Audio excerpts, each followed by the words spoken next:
Well, it was a surprise. That's all I can say. It was it Pinewood or something? Yeah, so one of those charity lunches. Yeah. So, I mean, we all bundled into the cars, various cars, to the studios. No, it turned out to be rather enjoyable because suddenly all my old friends turned up. Dear old Peter Jones, who I worked with years ago, Donald Sinden, people like that. So it was very enjoyable. I didn't anticipate who would be there at all. It was a tremendous surprise. And the greatest of all, suddenly there was my old RAF gang show colleague from way back, Johnny Ladd, who was done. When we were in the Air Force, he was AC2 John Herrott, that was his real name. And I was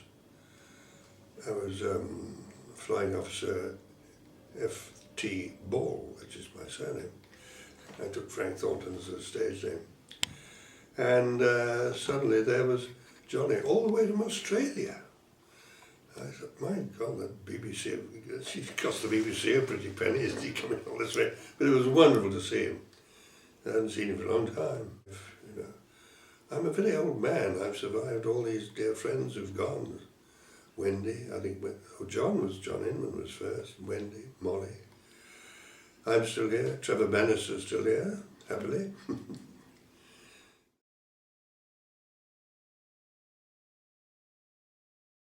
Emma Dooley came round about 10 o'clock one morning, and she was still here at 7 o'clock in the evening.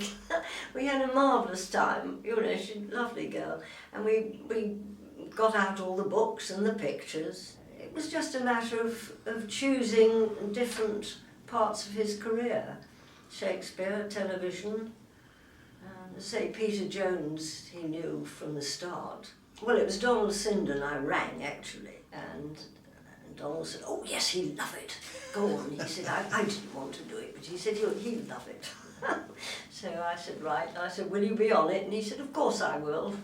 It was so funny because he was taken up on the platform. I forget the reason for them taking them up on the platform. I think they were auctioning a chair of Bill Owen's or something that he used in the show or something like that.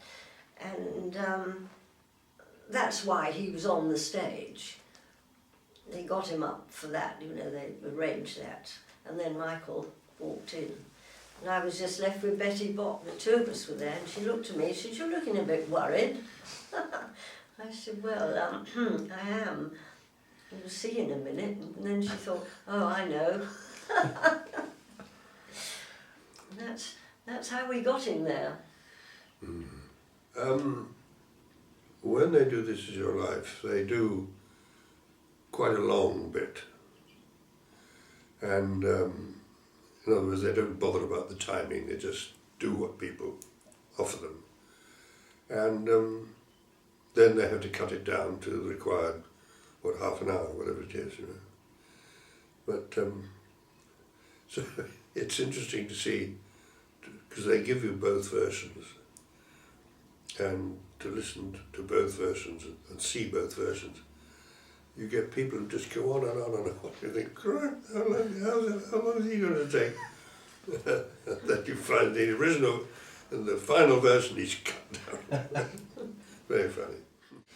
Oh, it was, as I said, the whole show sort of massages the ego. And they were all my friends, the ones on the programme, others sitting in the audience, So it gives you a very comfy feeling, very nice feeling. People like it.